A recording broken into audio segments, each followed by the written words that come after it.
Hey guys, welcome to LennyDTV, your source for everything fitness. I'm your host, Lenny Dandridge, and today I have a treat for you. I have Kyle Johnson, former all-state football player at Woodbridge High School, where he was also all-area in track. He went on to Syracuse University, where he was a two-time captain, and later played 5 years in the NFL for the Denver Broncos. Now Kyle, you've gotten into using kettlebells. What enticed you about doing kettlebell workouts?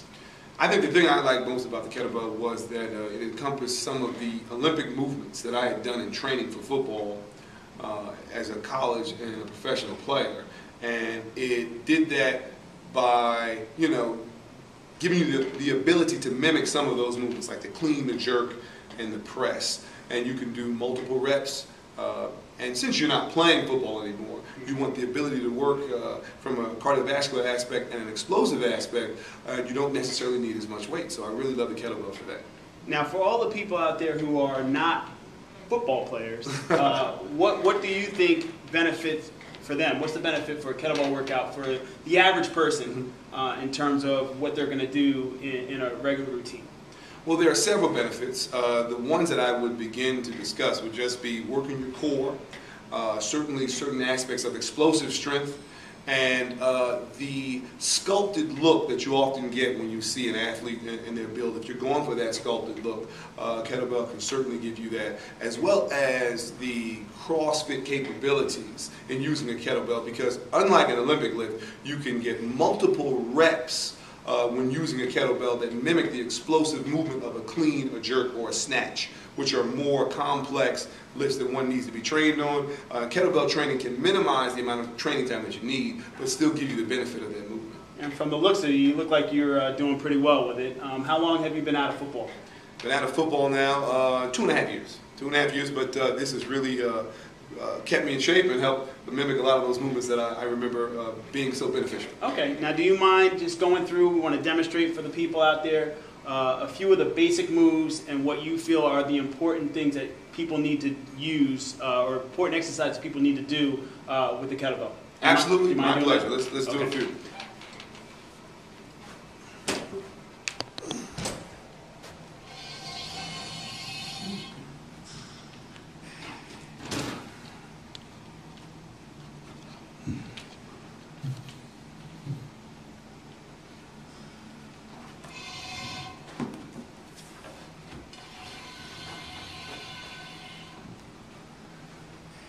Now, I'm gonna be your guinea pig. I'm gonna go through the workout.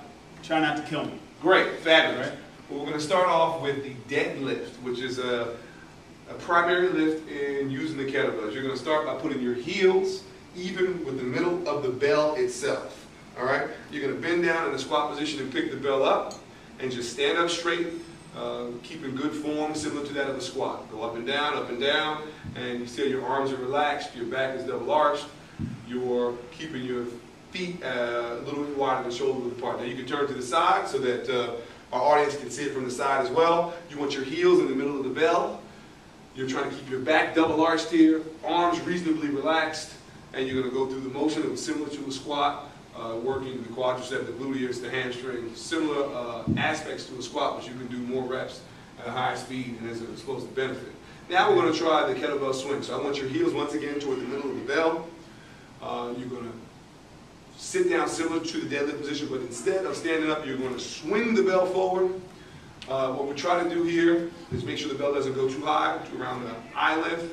You're jumping up. There's a jumping movement similar to that of a clean when you're lifting weights on an Olympic lift. And then you turn to the side, show the people the similar movement here. Swing it up. Make sure it doesn't go past your shoulders, around the eye length. Jumping effect. Very much an explosive movement. Now we're going to do something that incorporates two movements into one, what we call a sumo high pull. So the high pull is going to be where you grab the bell from the middle and go all the way up to your shoulder like that. But we're going to do it after a sumo squat, which is where we have our feet out. The kettlebell gives you the opportunity, as Lenny will demonstrate a few sumo high pulls, to incorporate two movements in one. So you're getting the benefit of a high pull as well as the benefit of a sumo squat. The feet being wide apart concentrates the lift more toward the inside of the body, the inside of the leg rather. All right, so he continues and does a few of these, the explosive nature of the movement. When you did this in a workout, we might do 15 of these, and you're going to do them in rapid succession, focusing on the form all the while to make sure that you don't injure yourself. Now, why the sumo? Well, the sumo was something that actually I got from you when we were working out one day. It changes the focus when you move your feet and you're doing the squat. If you change where your feet are positioned, it changes the area that's often worked by the squat itself. You can also sometimes turn your feet in to work a different aspect of the muscle. I wouldn't necessarily do that with a kettlebell, but in other leg workouts, you move your feet, it works different parts of the gluteus and different parts of the leg area. Okay, so what's next? All right, next we're going to take a smaller kettlebell out because we're going to do a different movement. Now, this kettlebell is 12 kilos, so I think that's about 24 pounds. I'm going to hand it to you right now. And we're going to do another 2 movement exercise. We're going to do an arm curl to a push press. So you're going to curl it up and you're going to push it up. And that's one. You're going to curl up, you're going to push it up. A few times you're going to switch arms. You can do a workout like this and switch from one arm to the other. And a lot of times if you're using one bell, that's exactly what you would do. If you had 2 bells of the same weight, you could keep both bells and do them simultaneously. But this is certainly obviously working the arm and an explosive movement working the shoulder, and really just shows you another aspect, another option to use 2 movements when using the kettlebell. Now when you're done or when you're tired from using the kettlebell, because this is going to be non-stop movement, you might want to do kettle circles. And kettle circles work the core, they work the ab, they work the arm.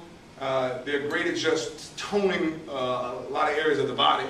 And you do that to recover in between sets and maybe when you're finished. And it's another great benefit. You got to go in one direction, and when you're thoroughly tired, you go in the other direction, and then you recover and you either resume the workout or you end the workout. But that's another. Now typically on all of these exercises, how many repetitions would you like people to do?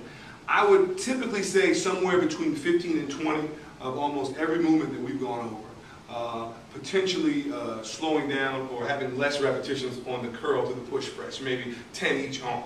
Okay, and another question. Yes. For females, males, what would you recommend for them in terms of the weight of the kettlebell?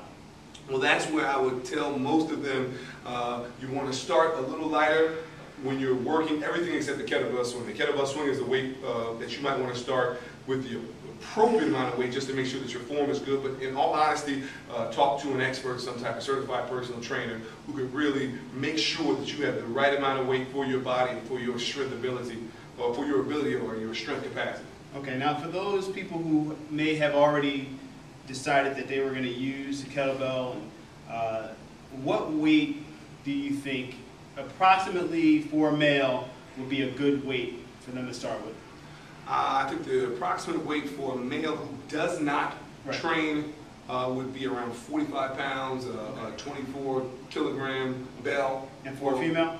For a female, it would probably be more 15 to 20 pound bell. So anywhere around there you find a bell that's the appropriate weight for them. Okay. Guys, I hope this was really helpful for you, Kyle. I appreciate your time. I hope you guys will incorporate this into your workouts. But remember what Kyle said, you want to go to a trainer, someone who has some experience in lifting, different techniques, before you get into just using the kettlebell, because we want to prevent injury. Hope you guys like this. Until next time, this is LennyDTV. God bless you.